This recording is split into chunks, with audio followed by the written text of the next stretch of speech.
ಒಂದು ವಾರದ ಹಿಂದೆ ನಾನು ನಿನಗಾಗಿ ಬದುಕು ಬೇರೆಯವರಿಗಾಗಿ ಅಲ್ಲ ಅಂತೇಳಿ ಒಂದು ವಿಡಿಯೋವನ್ನು ಮಾಡಿದ್ದೆ.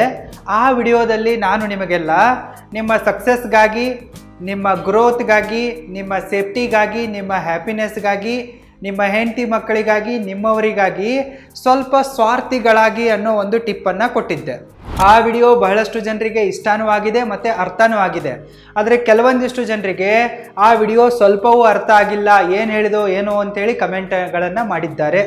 ಅದಕ್ಕಾಗಿಯೇ ನಾನು ಅದೇ ಮ್ಯಾಟ್ರನ್ನು ಸ್ವಲ್ಪ ವಿವರಣೆ ಮಾಡಿ ಹೇಳ್ತಾ ಇರುವೆ ಈ ವಿಡಿಯೋದಲ್ಲಿ. ನೀವು ನಿಮಗಾಗಿ ಸಾಯಬೇಕು, ಬೇರೆಯವರಿಗಾಗಿ ಸಾಯಬಾರ್ದು. ಎರಡು ಅರ್ಥ ಒಂದೇ ಇದೆ. ನೀವು ನಿಮಗಾಗಿ ಬದುಕಬೇಕು, ಬೇರೆಯವರಿಗಾಗಿ ಅಲ್ಲ ಅನ್ನೋದು ಕೂಡ ಒಂದೇ ಅರ್ಥ ಕೊಡುತ್ತೆ. ಮತ್ತು ನೀವು ನಿಮಗಾಗಿ ಸಾಯಬೇಕು, ಬೇರೆಯವರಿಗಾಗಿ ಸಾಯಬಾರ್ದು ಅನ್ನೋದು ಕೂಡ ಒಂದೇ ಅರ್ಥ ಕೊಡುತ್ತೆ. ಅದನ್ನೇ ನಾನು ಬೇರೆ ವೇನಲ್ಲಿ ರಿಯಲ್ ಎಕ್ಸಾಂಪಲ್ಗಳ ಮೂಲಕ ನಿಮಗೆ ಎಕ್ಸ್ಪ್ಲೇನ್ ಮಾಡುವನಿದ್ದೇನೆ. 5 ವರ್ಷದ ಹಿಂದೆ ನಾನು ತುಂಬಾ ನಿಸ್ವಾರ್ಥಿಯಾಗಿದ್ದೆ. ಯಾರೇ ಬಂದುಬಿಟ್ಟು ನನ್ನ ಕಾರನ್ನು ಕೇಳಿದರೆ ತೊಗೊಂಡೋಗುವಂತ ಇದ್ದೆ, ಬೈಕ್ ಕೇಳಿದರೆ ತೊಗೊಂಡೋಗುವಂತ ಇದ್ದೆ.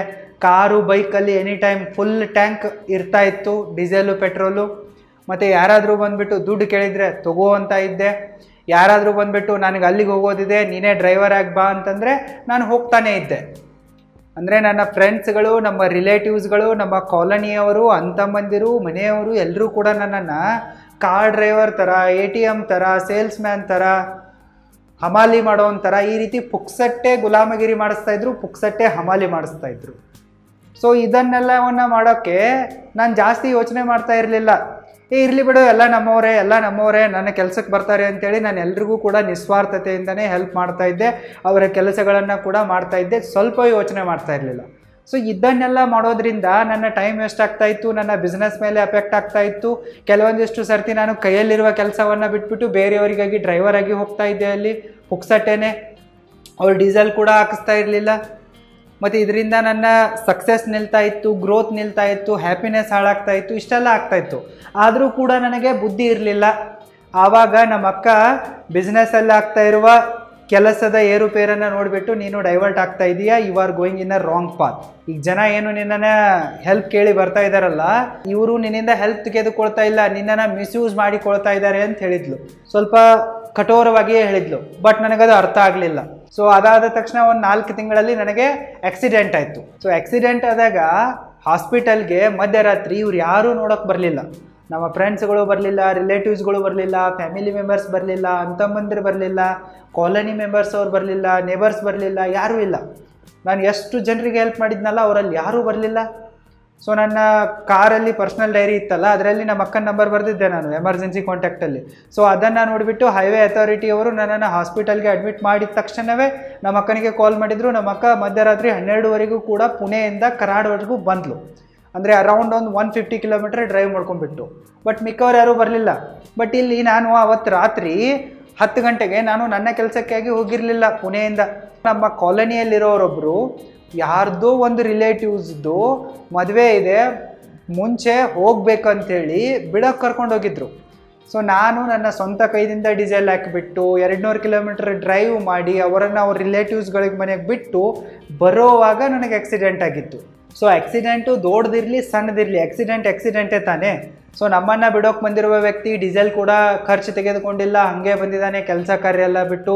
ಅವನಿಗೇನೋ ಅಪಘಾತ ಆಗಿದೆ ಅಂತಂದರೆ ನಾವು ಇನ್ನೊಂದು ಗಾಡಿ ಮಾಡ್ಕೊಂಡು ಹೋಗಬೇಕು, ನೋಡಬೇಕು, ಅದು ಫಸ್ಟ್ ಪ್ರಿಯಾರಿಟಿ. ಎಮರ್ಜೆನ್ಸಿ ಅನ್ನೋ ಕಾಮನ್ ಸೆನ್ಸು ಕೂಡ ಅವರಲ್ಲಿ ಇರಲಿಲ್ಲ. ಸೊ ಅವರು ನಮಗೆ ಬರೀ ಕಾಲೋನಿ ಮೆಂಬರ್ಸ್ ಅಷ್ಟೇ ಅಲ್ಲ, ಡಿಸ್ಟೆಂಟ್ ರಿಲೇಟಿವ್ಸ್ ಕೂಡ ಆಗ್ತಾರೆ.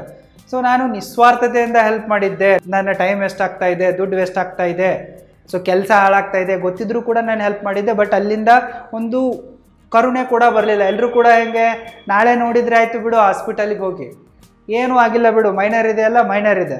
ಸೊ ಮೈನರ್ ಇರಲಿಲ್ಲ, ಅದು ಸೀರಿಯಸ್ ಇಶ್ಯೂನೇ ಇತ್ತು, ರಿಯಲ್ ಆಕ್ಸಿಡೆಂಟೇ ಆಗಿತ್ತು, ಎಮರ್ಜೆನ್ಸಿನೇ ಇತ್ತು. ಬಟ್ ಯಾರೂ ಕೂಡ ಇವರು ಕೇರ್ ಮಾಡಲಿಲ್ಲ. ಸೊ ಆವಾಗ ನಾನು ನೆಟ್ಟಿಗಾದ್ನೆಲ್ಲ ಒಂದು ವಾರ ಬಿಟ್ಟು ನಮ್ಮ ಅಕ್ಕ ಸರಿಯಾಗಿ ಕ್ಲಾಸ್ ತೆಗೆದುಕೊಂಡ್ಳು. ಆವಾಗ ನಮ್ಮ ಅಕ್ಕ ಹೇಳಿದ ಮಾತೇನಪ್ಪ ಅಂತಂದರೆ, only die for those who cry for you when you are alone. ನೀನು ಎಂಥವರಿಗಾಗಿ ಸಾಯ್ಬೇಕಪ್ಪ ಅಂತಂದರೆ, ಯಾರು ನೀನು ಬದುಕಿರುವಾಗ ಅಳ್ತಾರಲ್ಲ ಅಂಥವರಿಗಾಗಿ ಮಾತ್ರ ಸಾಯಬೇಕು ಅಂತ ಹೇಳಿದ್ಲು. ಸೊ ಅವಾಗ ಆಕೆ ಸ್ಟ್ರಿಕ್ಟಾಗಿ ಹೇಳಿದ್ಲು, ಯಾರು ನಿನಗೋಸ್ಕರ ರಿಸ್ಕನ್ನು ತೆಗೆದುಕೊಂಡು ಸಹಾಯ ಮಾಡಿದಾರಲ್ಲ ಅವರಿಗೋಸ್ಕರ ಮಾತ್ರ ನೀನು ರಿಸ್ಕನ್ನು ತೆಗೆದುಕೊಂಡು ಸಹಾಯ ಮಾಡು. ಯಾರು ನಿನಗೆ ಟೈಮ್ ಕೊಟ್ಟಿದ್ದಾರಲ್ಲ, ವ್ಯಾಲ್ಯೂ ಕೊಟ್ಟಿದ್ದಾರಲ್ಲ, ರೆಸ್ಪೆಕ್ಟ್ ಕೊಡ್ತಾ ಇದ್ದಾರಲ್ಲ ಅವ್ರಿಗೆ ಮಾತ್ರ ಟೈಮ್ ಕೊಡು, ರೆಸ್ಪೆಕ್ಟ್ ಕೊಡು, ವ್ಯಾಲ್ಯೂ ಕೊಡು. ಯಾರು ನಿನಗೆ ಫೈನಾನ್ಷಿಯಲ್ ಹೆಲ್ಪ್ ಮಾಡಿದಾರಲ್ಲ ಅವ್ರಿಗೆ ಮಾತ್ರ ಫೈನಾನ್ಷಿಯಲ್ ಹೆಲ್ಪ್ ಮಾಡು. ಸುಮ್ಮನೆ ನೀನು ಇದೇ ಥರ ಊರು ಹಮಾಲಿ ಮಾಡ್ತಾ ಹೋದರೆ, ಪುಕ್ಸಟಿ ಹಮಾಲಿಗಳನ್ನು ಮಾಡ್ತಾ ಹೋದರೆ ಹಿಂಗೆ ನೀನು ಸತ್ತೋಗ್ತೀಯ. ಈ ಸ್ವಾರ್ಥಿಗಳ ಜಗತ್ತಲ್ಲಿ ನೀನು ನಿಸ್ವಾರ್ಥಿ ಆದರೆ ನೀನು ಪುಕ್ಸಟ್ಟೆ ಸಾಯ್ತೀಯ ಅಂತ ಹೇಳಿದ್ಲು. ಆವಾಗ ಸ್ವಲ್ಪ ನನಗೆ ಜ್ಞಾನೋದಯ ಆಯಿತು. ಸೊ ನನ್ನ ಆಫೀಸಲ್ಲಿಯೂ ಕೂಡ ಈ ಒಂದು ಕೋಟ್ ಇದೆ, ನಮ್ಮ ಅಕ್ಕ ಹೇಳಿದ್ದನ್ನು, only die for those who cry for you when you are alone. ನನ್ನ ಬೆಡ್ರೂಮಲ್ಲಿಯೂ ಕೂಡ ಇದೆ, ನಮ್ಮ ಮನೆಯಲ್ಲೂ ಕೂಡ ದೊಡ್ಡದಾಗಿ ಬೋರ್ಡ್ ಮಾಡಿ ಹಾಕಿರೋ ಇದನ್ನು. ಅಂದರೆ ಇದರಿಂದ ನನಗೇನು ಕಲಿಯೋಕ್ಕೆ ಸಿಕ್ತಪ್ಪ ಅಂತಂದರೆ, ಯಾರು ನಾವು ಬದುಕಿರುವಾಗ ನಮಗೆ ಪ್ರೀತಿ ತೋರಿಸ್ತಾರೋ, ರೆಸ್ಪೆಕ್ಟ್ ತೋರಿಸ್ತಾರೋ, ಟೈಮ್ ಕೊಡ್ತಾರೋ, ವ್ಯಾಲ್ಯೂ ಕೊಡ್ತಾರೋ, ಅನುಕಂಪ ಕೊಡ್ತಾರೋ, ಪ್ರೀತಿ ಸ್ನೇಹ ಕೊಡ್ತಾರೋ, ವಿಶ್ವಾಸ ಕೊಡ್ತಾರೋ, ಸಹಾಯ ಮಾಡ್ತಾರೋ, ಅವರಿಗಷ್ಟೇ ಇವುಗಳನ್ನು ರಿಟರ್ನಾಗಿ ಕೊಡೋದಿದೆ. ಸರಿನಾ? ಯಾರು ನನ್ನ ಕಷ್ಟ ಕಾಲದಲ್ಲಿ ನನಗೆ ಸಹಾಯ ಮಾಡಿದಾರಲ್ಲ ಅವರಿಗೆ ಕಷ್ಟ ಬರದಂತೆ ನೋಡ್ಕೊಳ್ಳೋದಿದೆ, ಇದು ನನ್ನ ಜವಾಬ್ದಾರಿ. ಸೊ ನನ್ನ ಕಷ್ಟ ಕಾಲದಲ್ಲಿ ನಮ್ಮ ಅಕ್ಕ ನನಗೆ ಹೆಲ್ಪ್ ಮಾಡಿದ್ದಾಳೆ, ನನ್ನನ್ನು ಸೇವ್ ಮಾಡಿದ್ದಾಳೆ, ಕೇರ್ ಮಾಡಿದ್ದಾಳೆ ಅಂತಂದರೆ ಅವಳಿಗೆ ಕಷ್ಟ ಬರದೇ ಇರೋ ಥರ ನೋಡ್ಕೊಳ್ಳೋದು ನನ್ನ ಜವಾಬ್ದಾರಿ. ಸೊ ಅದನ್ನಷ್ಟೇ ನಾನು ಮಾಡ್ತಾ ಇರುವೆ. ಸೊ ಯಾರ್ಯಾರು ಫ್ರೆಂಡ್ಸ್ಗಳು ನನಗೆ ಕಷ್ಟದಲ್ಲಿರುವಾಗ ಹೆಲ್ಪ್ ಮಾಡಿದಾರಲ್ಲ ಅವ್ರಿಗೆ ಕಷ್ಟ ಬರದಂತೆಯೇ ನಾನು ನೋಡ್ಕೊಂಡಿರುವೆ. ಅವರು ಕಷ್ಟ ಬಂದಿದೆ ಹೆಲ್ಪ್ ಮಾಡು ಅನ್ನೋದಕ್ಕಿಂತ ಮುಂಚೆನೇ ನಾನೇ ಅರ್ಥ ಮಾಡಿಕೊಂಡು ಹೆಲ್ಪ್ ಮಾಡಿರುವೆ. ನೀವು ಕೂಡ ಅದೇ ರೀತಿ ಮಾಡೋದಿದೆ, ನೀವು ಸ್ವಲ್ಪ ಸ್ವಾರ್ಥಿಗಳಾಗೋದಿದೆ. ಈ ಸ್ವಾರ್ಥಿಗಳ ಜಗತ್ತಲ್ಲಿ ನೀವು ನಿಸ್ವಾರ್ಥಿಗಳಾದ್ರಿ ಅಪ್ಪ ಅಂತಂದರೆ ಈ ಜಗತ್ತು ನಿಮ್ಮನ್ನು ಸಾಯಿಸಿಬಿಡತ್ತೆ, ಸತ್ತೋಗ್ತೀರ. ನೀವು ಇದ್ದು ಸತ್ತಂಗಾಗ್ತೀರಾ, ನಿಮ್ಮ ವ್ಯಾಲ್ಯೂ ಕಳ್ಕೊತೀರಾ, ದುಡ್ಡು ಕಳ್ಕೊತೀರಾ, ರೆಪ್ಯುಟೇಷನು, ರೆಸ್ಪೆಕ್ಟು ಎಲ್ಲವನ್ನ ಕಳ್ಕೊಂಡು ಗಳು ಅಂತೇಳಿ ಕಣ್ಣೀರು ಹಾಕ್ಬೇಕಾಗತ್ತೆ. ಸೊ ನಿಮ್ಮನ್ನು ಮಿಸ್ಯೂಸ್ ಮಾಡ್ಕೊತಾರೆ, ATM ಕಾರ್ಡ್ ಥರ ಯೂಸ್ ಮಾಡ್ಕೊತಾರೆ, ಡ್ರೈವರ್ ಥರ ಯೂಸ್ ಮಾಡ್ಕೊತಾರೆ, ಹಮಾಲನ ಥರ ಯೂಸ್ ಮಾಡ್ಕೊತಾರೆ. ಯೂಸ್ ಆ್ಯಂಡ್ ಥ್ರೋ ಅಷ್ಟೇ. ನೀವು ಸತ್ತಾಗ ನಿಮ್ಮ ಹೆಣದ ಮುಂದೆ ಬಂದು ಅಳೋರು ನಿಮಗೆ ಬೇಕಾಗಿಲ್ಲ, ಇದ್ದಾಗ ಅಳೋರು ಬೇಕಾಗಿದ್ದಾರೆ. ನೀವು ಎಡವಿದ್ರೆ ಅವ್ರ ಕಣ್ಣಲ್ಲಿ ನೀರು ಬರಬೇಕು, ನಿಮಗೆ ನೆಗಡಿ ಆದರೆ ಅವ್ರ ಸೀನ್ ಬೇಕು. ಸೊ ಯಾರ ಜೊತೆಗೆ ನಿಮ್ಮದು ಈ ಥರ ಕ್ಲೋಸ್ ಬಾಂಡಿಂಗ್ ಇದೆ ಅಲ್ಲ ಅವರಿಗೋಸ್ಕರ ಮಾತ್ರ ಸಾಯೋದಿದೆ, ಅವರಿಗೋಸ್ಕರ ಮಾತ್ರ ರಿಸ್ಕ್ ತೆಗೆದುಕೊಂಡು ಹೆಲ್ಪ್ ಮಾಡೋದು ಹೋಗುತ್ತಿದೆ. ಸೊ ನಮ್ಮ ಅಕ್ಕ ಅವತ್ತು ನನಗೆ ಇದನ್ನೇ ಎಕ್ಸ್ಪ್ಲೇನ್ ಮಾಡಿದ್ದು. ಸೊ ನನ್ನ ಜೀವನದಲ್ಲಿ ಆ ಥರ ಇರುವ ಏಕೈಕ ವ್ಯಕ್ತಿ ಅಂತಂದರೆ ನಮ್ಮ ಅಕ್ಕ ಅಷ್ಟೇ. ಮಿಕ್ಕವರಿಗೂ ಕೂಡ ನಾನು ಹೆಲ್ಪ್ ಮಾಡುವೆ, ಸಣ್ಣ ಪುಟ್ಟ 500,000 ಇದೆ ಅಂತಂದರೆ ಡೊನೇಟ್ ಮಾಡುವೆ, ಅದರಲ್ಲಿ ಏನು ಕಂಜೂಸಿ ಮಾಡಲ್ಲ.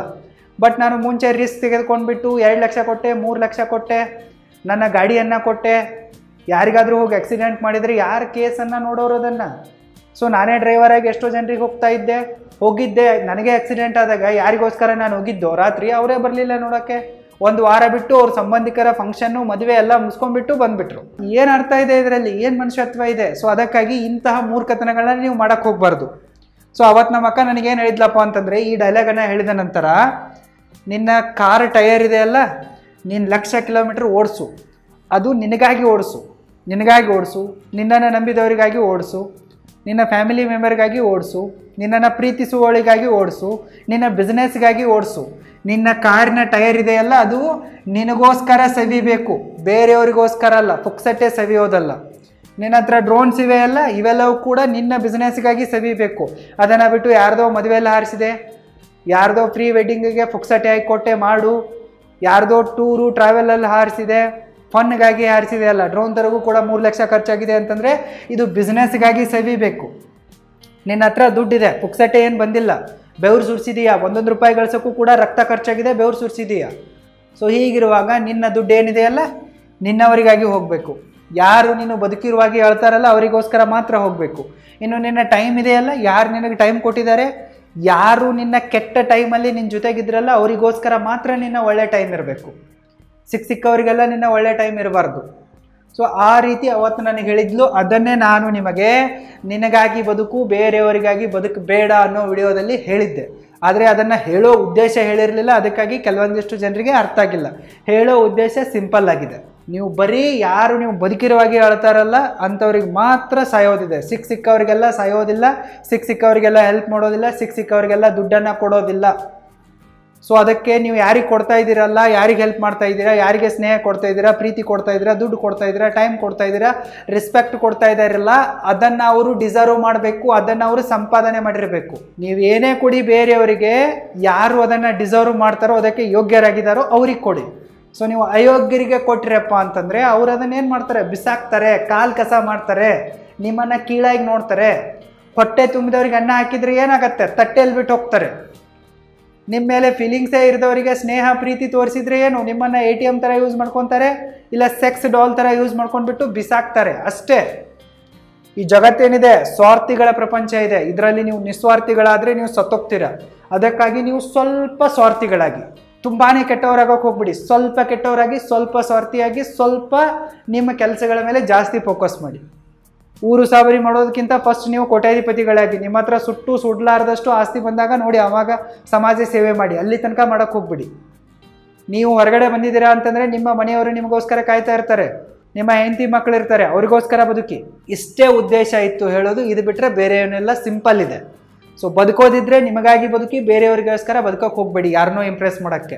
ಸಾಯೋದಿದೆಯಲ್ಲ, ನಿಮಗೋಸ್ಕರ ಸಾಯಿರಿ, ಬೇರೆಯವ್ರಿಗೋಸ್ಕರ ಸಾಯೋಕ್ಕೆ ಹೋಗ್ಬೇಡಿ. ಸಿಂಪಲ್. ಇದು ಅರ್ಥ ಆಗತ್ತೆ ಅಂತ ಅನ್ಕೋತೀನಿ. ಅರ್ಥ ಆಗಿದ್ರೆ ಲೈಕ್ ಮಾಡಿ. All the very best. Thank you so much.